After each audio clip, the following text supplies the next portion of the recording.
Hello बच्चों, इसके पहले के वीडियो में हम लोग कोशिका के अंतर्गत पढ़ रहे थे न्यूक्लिक एसिड के बारे में। ठीक है, तो जिसमें हमने क्या पढ़ा, डीएनए और आरएनए के बारे में। ठीक है, तो डीएनए आरएनए के बारे में जो है पिछली वीडियो में बताया जा चुका है आप लोगों को।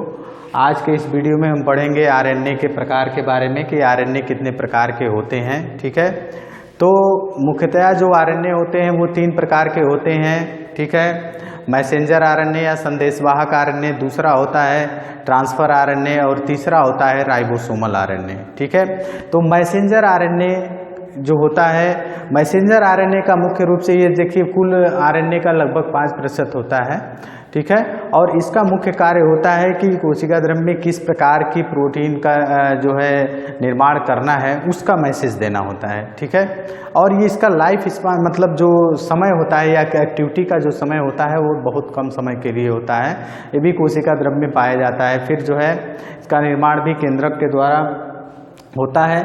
इसमें ध्यान से देखेंगे कि इसका निर्माण कोशिका में उपस्थित डीएनए के द्वारा होता है। कैसे, यहाँ पे देखते हैं कि जब ये चित्र बनाए होंगे कोशिका का, ठीक है, तो कोशिका का चित्र बनाने के बाद आप लोगों ने इस तरह से केंद्रक यहाँ पे बनाया होगा और केंद्रक बनाने के बाद इसमें इस तरीके से डीएनए बनाया होगा। ये आपका डीएनए हो गया और ये इसका साइटोप्लाज्म। ठीक है, अब समझेंगे इसको। ठीक है, तो कह रहा है कि इसका जो निर्माण होता है वो डीएनए के द्वारा होता है। ठीक है, डीएनए के द्वारा होता है और तथा जीवधारी के आनुवंशिक कोड को साइटोप्लाज्म में, यानी कि डीएनए ये संदेश देता है कि किस तरीके के आनुवंशिक किस तरीके की प्रोटीन का संश्लेषण करना है। उस कोड को यह डीएनए जो है कहाँ पे लाता है, साइटोप्लाज्म में लेकर के आता है, कोशिका द्रव्य में आता है। ठीक है, और जिसकी सहायता से राइबोसोम में प्रोटीन संश्लेषण होता है। ठीक है, तो अब उसके बाद जो राइबोसोम यहाँ पे उपस्थित होते हैं कोशिका द्रव्य में, उसकी सहायता से यहाँ राइबोसोम प्रोटीन का संश्लेषण होता है।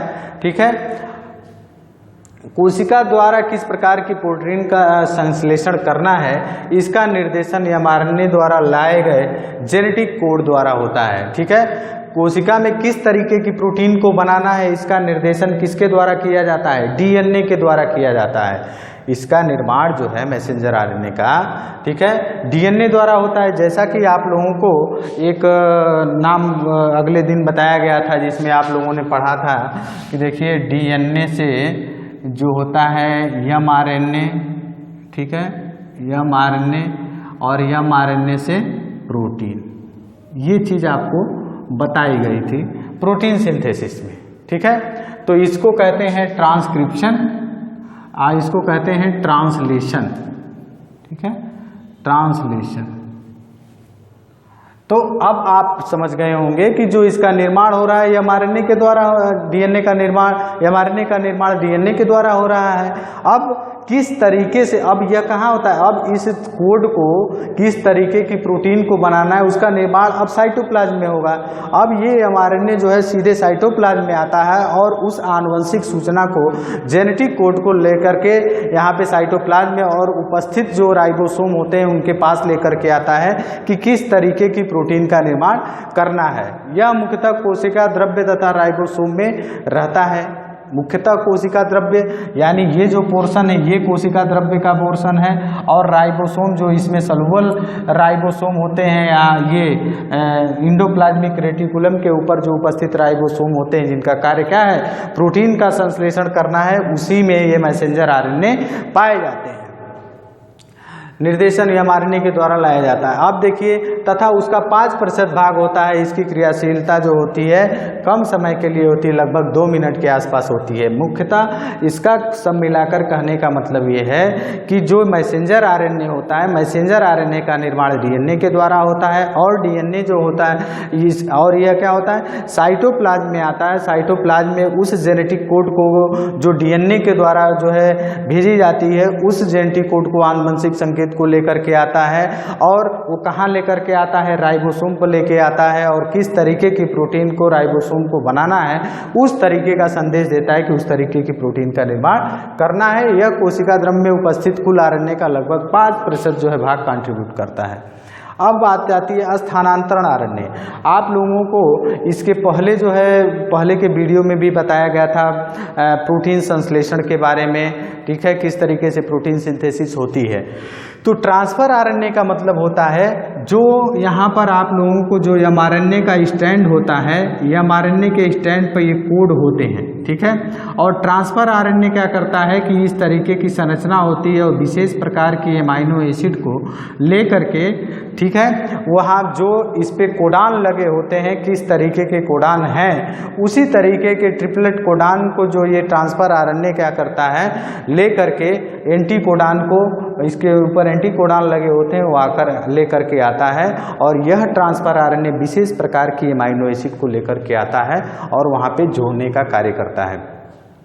अब देखेंगे कि यह जो है सलूबल आरएनए के नाम से जाना जाता है। सलूबल आरएनए का मतलब होता है कि वह ट्रांसफर आरएनए जो क्या हो, कोशिका द्रव्य में विलय हो, इसलिए इसको स्वीकारक आरएनए या एडाप्टिव आरएनए भी कहा जाता है, ठीक है। यह कुल कोशिका की उपस्थित कुल आरएनए की मात्रा का लगभग 10 से 20% भाग ट्रांसफर आरएनए का होता है, ठीक है।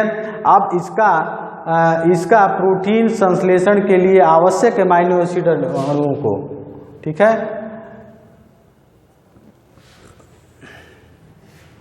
इसका प्रोटीन संश्लेषण के लिए आवश्यक अमाइनो एसिड अणुओं को राइबोसोम तक पहुंचाना है। इसका कार्य क्या है, इसका कार्य है आवश्यक प्रोटीन संश्लेषण के लिए आवश्यक अमाइनो एसिड, ठीक है।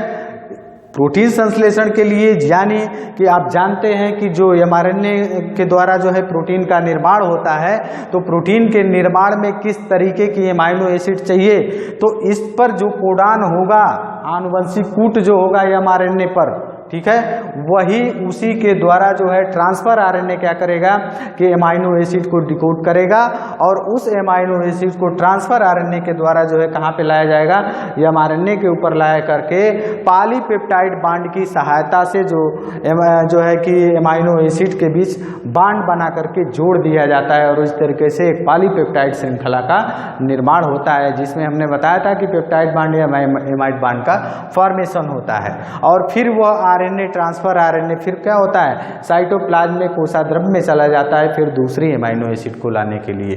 तो इस तरीके से ट्रांसफर आरएनए का कार्य क्या होता है कि विशेष एमाइनो एसिड को ला करके एमआरएनए के स्टैंड पर, कोडान पर क्या करना, उस एमाइनो एसिड को जो है पॉलीपेप्टाइड बांड की सहायता से या एमाइड बांड की सहायता से जोड़ना।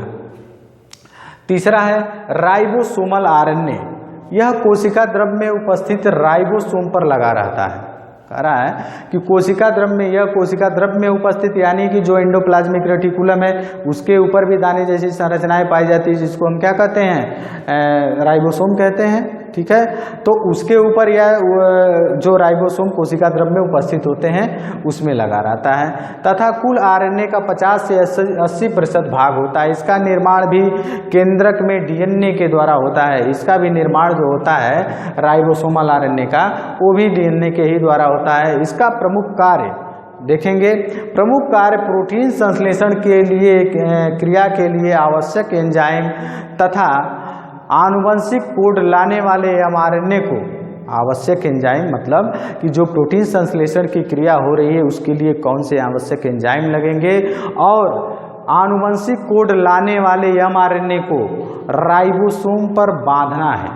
मतलब कि यह क्या करता है कि यह राइबोसोमल आरएनए यानी कि राइबोसोमल आरएनए क्या करता है कि आप कह सकते हैं कि प्रोटीन संश्लेषण की क्रिया में मदद करता है, और साथ ही साथ ये मदद करने का कार्य किस तरीके से करता है, जिसमें जो आवश्यक एंजाइम प्रोटीन संश्लेषण के लिए होते हैं उनको, और जो एमआरएनए के जेनेटिक कोड होते हैं उनको जो है राइबोसोम पर बांधे रखने के लिए कार्य करता है, उस पर बंधित रखने का कार्य करता है, उसको बाउंड रखने का कार्य करता है।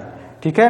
तो इस तरीके से बच्चों हम लोगों ने 3 तरीके के जो है आरएनए के बारे में पढ़ा। राइबोसोम जो है मैसेंजर आरएनए, संदेशवाहक आरएनए, दूसरा ट्रांसफर आरएनए या स्थानांतरण आरएनए, तीसरा राइबोसोमल आरएनए, ठीक है, जिनका योगदान, जिनका निर्माण भी डीएनए के द्वारा और जो है इनका योगदान किसमें है, प्रोटीन संश्लेषण की क्रिया से संबंधित है। इसके अलावा एक होता है आरएनए, वायरल आरएनए, जिसको भी आरएनए के नाम से जाना जाता है, ठीक है। यह आरएनए पौधों तथा जंतुओं में रोग उत्पन्न करने वाले विषाणुओं का रोग की संरचना का एक भाग होता है। आप जानते हैं कि ये क्या करते हैं, जो वायरल आरएनए होता है, आप जानते हैं कि ये वायरसों या विषाणुओं का एक जो है मुख्य लक्षण है। इसमें जो है कि इसका जेनेटिक मटेरियल भी आरएनए होता है और यह एक क्या होता है, एक प्रोटीन कोड से घिरा होता है। ये पौधों और जंतुओं में क्या करता है, रोग फैलाने का कार्य करता है, ठीक है। और इन्हीं के जैसे कि आप जानते हैं कि विषाणु में भी क्या होते हैं कि जेनेटिक कोड जो है आरएनए होता है और एक बाहर प्रोटीन कोड होती है, इसी से मिलकर के विषाणु की संरचना होती है। और ये क्या करता है कि जो प्रोटीन कोड होती है उसके जेनेटिक मटेरियल को सुरक्षित करने का कार्य करती है और एक तरीके से ये पौधों और जंतुओं में रोग फैलाने का कार्य करते हैं। वायरल आरएनए इसका नाम है या भी आरएनए के नाम से भी इसको जाना जाता है, ठीक है। तो इसको जो है आप जो है नोट्स बना करके लिख लेंगे, कॉपी पे अच्छे से तैयार कर लेंगे, क्योंकि ये टाइप्स ऑफ आरएनए भी पूछा जाता है, ठीक है। आज की वीडियो में बस इतना ही, धन्यवाद।